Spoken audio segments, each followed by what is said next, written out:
Burnout 3 Takedown is the third game in the Burnout franchise, a fact verifiable by this. It is also known as the single best racing game ever, in the opinion of a washed up YouTuber who has never played that many racing games and wasn't even famous to begin with. It was created by John Burnout III and sold one copy.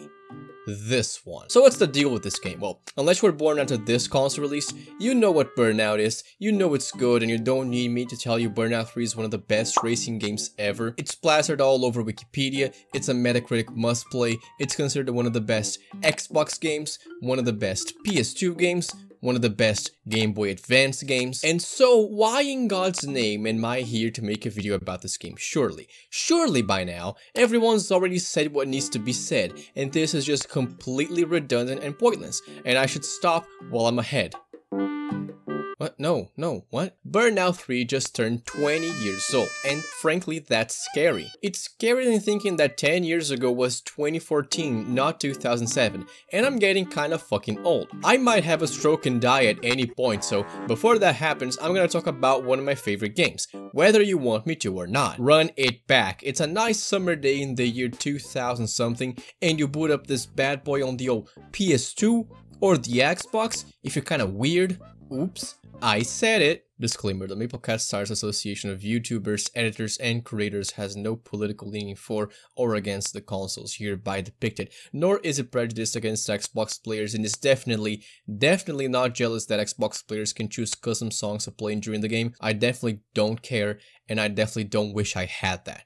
Lucky bastards. You boot up Burnout 3 and immediately you're graced by it. The EA Games logo, the intro, the impact of the opening movie, the song Lazy Generation by the F-Ups, a band you don't know anything about, but little do you know, for the next however many years, that song is going to become ingrained in your memory like a switch that turns on nostalgia mode. You then start tearing up because you realize the first time you played this game was also the last time you would be able to buy a house, so maybe instead of being 5 years old and playing Burnout 3, you should have been investing in Bitcoin. After the intro movie plays, you're presented with one option, the Burnout 3 World Tour, a collection of different racing events for you to play through. Wanna guess how many there are? 170 different racing events across 3 regions. Don't really get your hopes up though, although there's a variety of different modes ranging from illegal races to illegal time attack to becoming a BMW driver, which should also be illegal, and even throwing a bus full of people in the middle of a busy intersection. It's not like every track is unique and stuff isn't reused, but as we'll see further on, that's something I really like.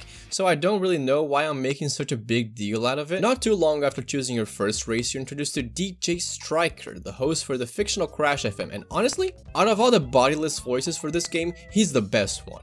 I don't think they could have picked anyone better for this role. He's also the only one. Striker, with a Y, is the only voice you hear throughout the entire game, and the only semblance of human contact left in this barren wasteland where cars are controlled by spiritual entities and drive around aimlessly with no purpose. In a way, he's like this game's god. He knows what goes on at all times, at every place, and you're just a pawn for his amusement. He's also like a real person called Ted, and he hosts a real radio station, so he's just kinda omnipresent too. Striker is so over the top, so try-hard and goofy, it's difficult to not love his attitude. They made the right choice when casting him, and I will never forgive EA for taking him out the following games. You can shove in as many microtransactions and stupid, pointless yearly releases all you want, EA, but the moment you removed him from the upcoming games was when you died to me. Stupid billion-dollar corporation. I don't even know if they had a hand in that, I just really hate what EA became. Striker is also the one to give you the tutorials for different modes, which I have seen so many times by now and still can't skip.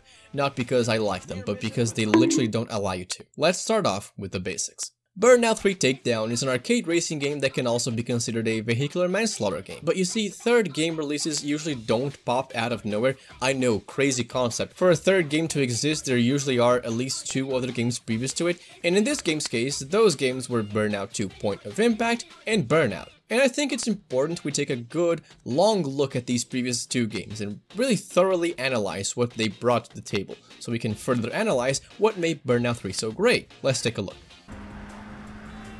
Okay, that's enough. From that brief demonstration I just gave, you already noticed the difference between the games. Burnout 1 and 2 were developed by Criterion Games and published by the now defunct Acclaim Entertainment, and they looked okay, they controlled okay, they sold okay, and they were games. And they did add some interesting staples to the Burnout franchise like crash mode, this car, and the reliance on boost. But in my opinion, that's just kinda it. There's a reason, many reasons as to why Burnout 3 just completely overshadowed these two games the moment it was released. Most of this is due to three major improvements: the newfound increase in graphics, the handling and sense of speed, and the sound design and musical score. That's like 5 different things, what am I saying? So like, I want you to imagine Gran Turismo. Now add in rocket fuel, 15 cans of Monster, and your granddad's urine sample, and for good measure, just light the whole thing on fire with a Molotov cocktail. In Burnout 1 and 2, you crash. In Burnout 3, you crash. In bold, capitalized letters, maybe even italics. In Burnout 1 and 2, you raced against your opponents.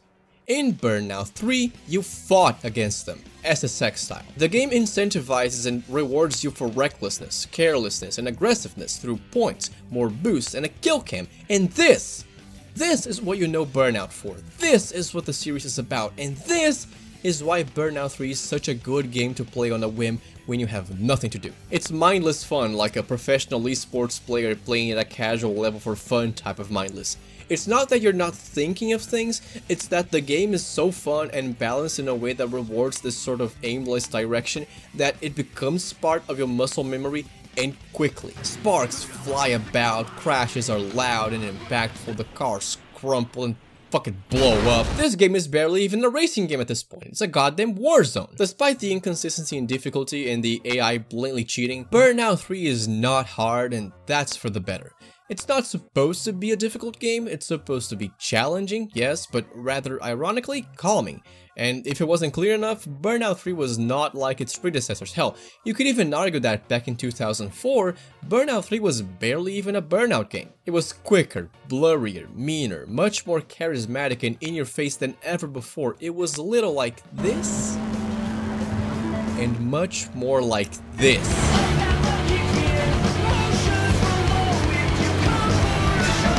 It's masterful, almost perfect in execution. It's non-stop, in-your-face action, relentless carnage, and no breaks. Breaks are for cowards. And for 2004, this game holds up so well. It just looks amazing. The PS2 and Xbox both had countless standout titles when it came to graphics and whatever new ideas and evolutions were brought to the table. But Burnout 3 doesn't shine because it's realistic, because the cars control realistically, or brake realistically. They don't. In fact, they're probably made out of bouncy balls. But instead, it shines because of the glamorous art direction, the choice for locations and palettes, the sheer amount of stuff happening on screen, and the fact the game is so well optimized, there are barely, if any, frame drops or slowdowns. And the sound design is so impactful, man, I fucking wish this was real life. This game came packed with the three main styles Burnout was already known for: racing, time attack, and crash mode. Racing in Burnout 3 is very 50-50 for me. Sometimes it's really impactful and frantic, especially during the 1v1s and GPs, and sometimes the AI shits itself and you get a 20-second advantage on the guy that's in second place. Time attack works well because the cars control so greatly, but it's more of a test of your patience sometimes.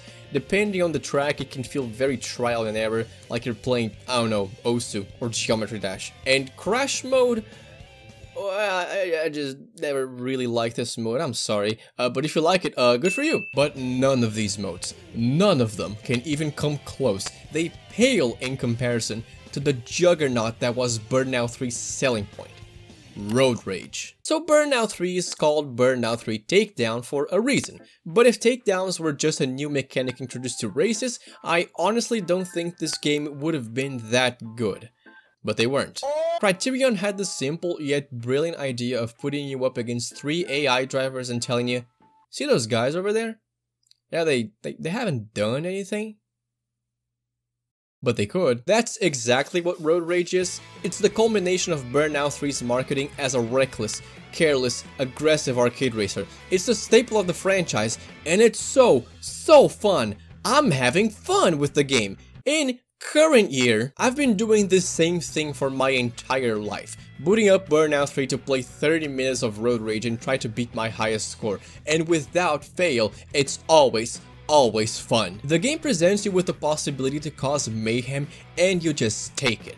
And it's as fun as it is a spectacle. You just rack takedown after takedown after takedown before the game decides to tell you time's up and you start another one to repeat the cycle, and it never gets old. That's not to diminish the other aspects of Burnout 3, but sincerely, this is the defining trait of the series. It's what Burnout just is. And it also helps tremendously that the tracks you race in are just so well designed and so iconic.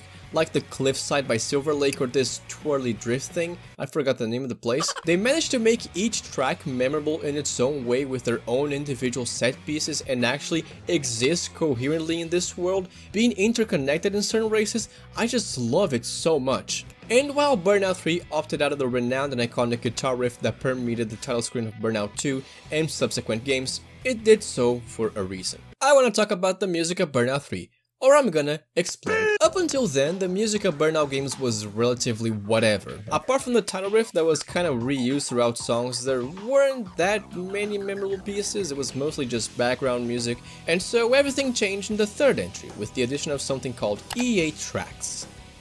With an X. EA Tracks, with an X, was introduced a few years before to EA Games, and is the official collection of songs EA is allowed to use in their games still to this day. It changes constantly, often reflecting the cultural implications of what they're developing, like FIFA being a very eclectic collection of songs and genres to go with the international aspect of football, Def Jam featuring just rap to fit with the culture and people in streets of New York, or Skate 3 being just kinda what the producer wanted. And let's just say then, there's a reason why most people immediately think of Burnout 3's soundtrack when the game itself is mentioned. Burnout 3 features quite simply a masterful, iconic, and instantly recognizable selection of 44 different songs from just about everyone, barely known bands, more popular groups, absolute titans of the early 2000s, they're all here. This song choice is masterful. It's a no bullshit, straight ahead arrow centered smack dab into a single type of music. Fast paced, loud guitars, explosive drums, and yelled lyrics. It's constantly bold and brash. There's a reason why when you think of Burnout 3, you think of Lazy Generation, or Fall Apart, or 416, songs that are relatively unknown outside of this space but became iconic during this brief period. It's because they managed to do something a lot of companies can't when creating a licensed soundtrack. It's because they fit. And not only do they fit, 20 years later they're just still great songs to listen to on their own. They're nostalgic, yes, but it's just a banger playlist in general. I really hope copyright lets me play them in the background. Did I succeed? They did such an amazing job of compiling all of these songs. They opted for a meticulous selection of hand-picked classics, underground songs, and hit after hit after hit, and look. All I'm saying is that there's a reason you don't think of any Hollywood movie in the past 15 years upon listening to a Guns N' Roses song. But even after being used as the intro for cyberpunk edge runners, you still think of Burnout 3 when listening to this fire.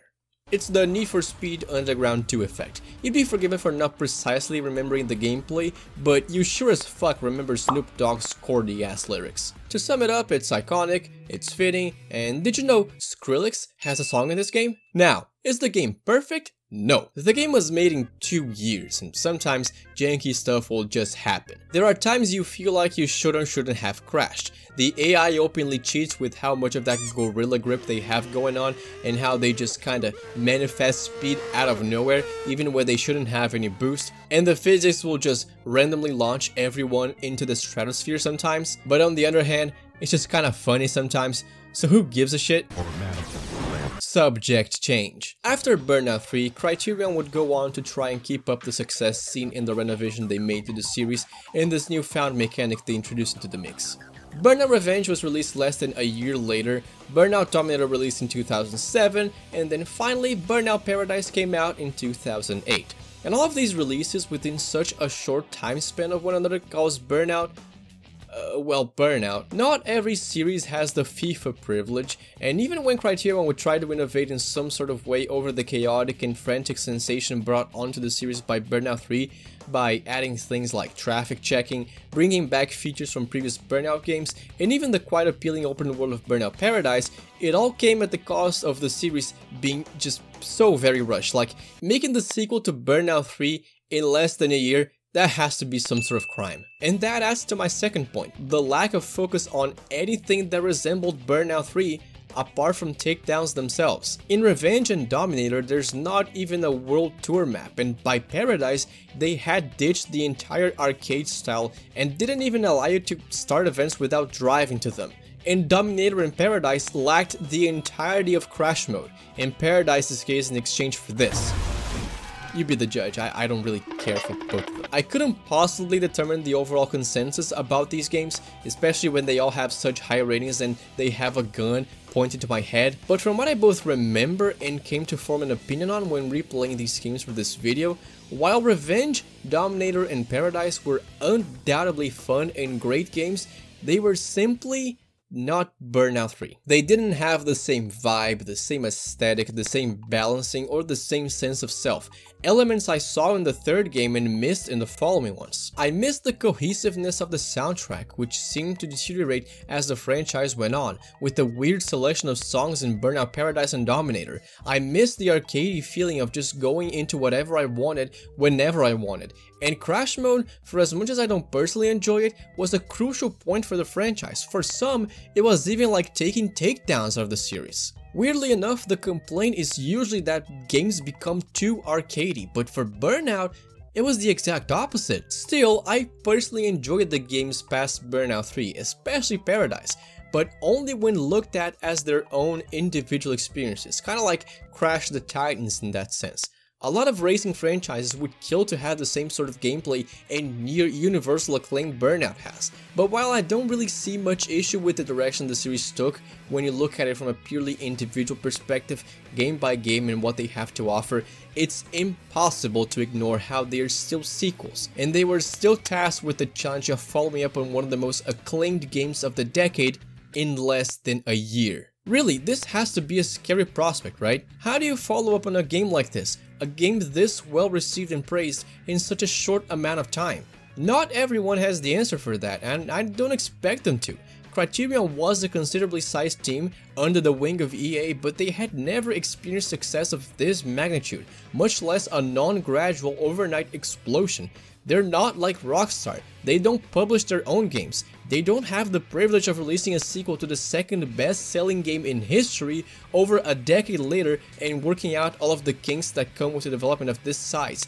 They're forced to answer to EA's publishing demands, and you know how that usually goes. I think Burnout Revenge was as much of a step in the right direction as it was a step in the wrong one. It's by all means a more accessible game, it's still a spectacle when it comes to backgrounds and visual effects, it has a higher poly count, and a soundtrack that ranks second in my list just because I didn't grow up listening to it. But it was also darker and gloomier. It had that early Xbox 360 color gradient that I hate, which made it blend in with other releases from other franchises, in comparison to Burnout 3, which was much more colorful and fun to look at. And the main point I want to bring up, it was way easier and way less fun. Why is traffic checking a thing in Road Rage? Burnout Dominator was much more like a spin-off with 4 versions of Girlfriend by Avril Lavigne for some reason. It's a good game that controls well like all others, and I really like that at least one category has at least one car available from the start. But this is also when the OST started dipping for me, with the 4 languages of Avril Lavigne as I just mentioned, but also this series started introducing songs from the likes of LCD Sound System, or even in the case of Revenge, a remix of Break On Through by The Doors. And I love LCD Sound System, they're a good bunch. But if you're gonna tell me they're a group fitting of a Burnout game, I think you're speaking much more from nostalgia than consciously. Admittedly, something I am also doing.